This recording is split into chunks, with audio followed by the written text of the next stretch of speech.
Kompas yang kita lanjutkan, saudara, jelang 1 bulan sidang kasus pembunuhan berencana Brigadir Yosua. Sederet saksi yang hadir di persidangan tak bisa membuktikan soal dugaan pelecehan seksual yang disebut menjadi alasan kuat Yosua dibunuh. Bahkan kesaksian asisten rumah tangga Susi dan Kuat Ma'ruf yang berada di Magelang mengaku tak tahu soal pelecehan seksual yang dialami oleh Putri Chandrawati. Di awal lewat persidangan ini, saya ingin menyampaikan bahwa peristiwa yang terjadi saya atas perbuatan anak bapak kepada istri saya. Dengan emosional, Ferdi Sambo menegaskan ia punya alasan kuat membunuh Brigadir Yosua Huta Barat saat dihadapkan dengan orang tua Yosua di persidangan beberapa waktu lalu. Pelecehan seksual selama ini disebut-sebut oleh terdakwa Ferdi Sambo sebagai alasan menghilangkan nyawa Yosua.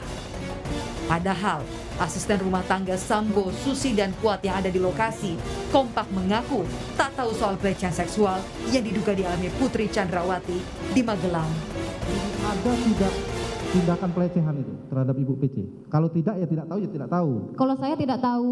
Tidak tahu ya? Tidak tahu. Berarti saudara tidak tahu apakah ada pelecehan atau tidak ya? Dia tidak tahu. Dia hanya mendapatkan ibu di depan kamar mandi, di depan kamar tergeletak di pakaian mau dicuci itu.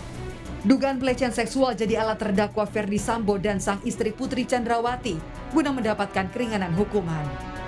Pakar hukum pidana Asep Iwan Iriawan mempertanyakan pernyataan Kuat Ma'ruf sebelumnya yang bilang ke Sambo jangan ada duri di rumah tangga bapak. Dan gini, pernyataan itu tak bisa ia buktikan di muka sidang. Katakan tidak ada, ya. Kenapa si KM itu pernah mengatakan jangan ada duri di antara kita, lapor aja ke bapak. Nanti ada satu kan. Nah, kemudian juga Susi. Ya, namanya asisten rumah tangga, masa nggak dengar majikan gitu ya, katakan ada atau tidak ada kan. Asep juga sebut para terdakwa duduk di kursi pesakitan dalam kasus pembunuhan, bukan dalam kasus pelecehan seksual. Pun Yosua kini telah meninggal dunia. Terdakwanya itu adalah ya pembunuhan, orang-orang itu dakwa pembunuhan. Itulah yang harus dibuktikan, atau entah pembunuhan berencana atau pembunuhan biasa atau OJ atau undang-undang ITE. Wong pelecehan seksual mah ngapain? Katakanlah ada, ya sekali lagi, katakanlah ada sekali lagi.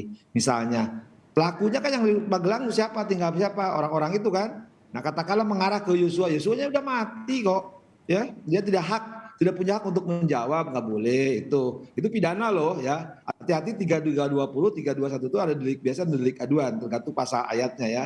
Jadi jangan sampai menyalahkan orang yang sudah meninggal. Ya kan ngapain juga gitu, orang didakwanya pembunuhan, kok tanya-tanya apa pelecehan seksual, apa nggak ada kerjaan? Katakan sekarang ada. Apakah dengan adanya kekerasan seksual ya akan menyebabkan tindak pidana pembunuhannya hilang, hapus? Kan enggak. Jangankan hapus, ringan aja belum tentu. Karena dia penegak hukum yang melakukan pembunuhan itu hukumannya lebih berat. Dua saksi kunci dugaan pelecehan seksual versi Ferdi Sambo dan sang istri tak bisa buktikan kebenaran di muka sidang. Majelis hakim punya tugas memilah keterangan saksi yang tak berkorelasi dengan kasus pembunuhan Brigadir Yosua. Tim Liputan, Kompas TV.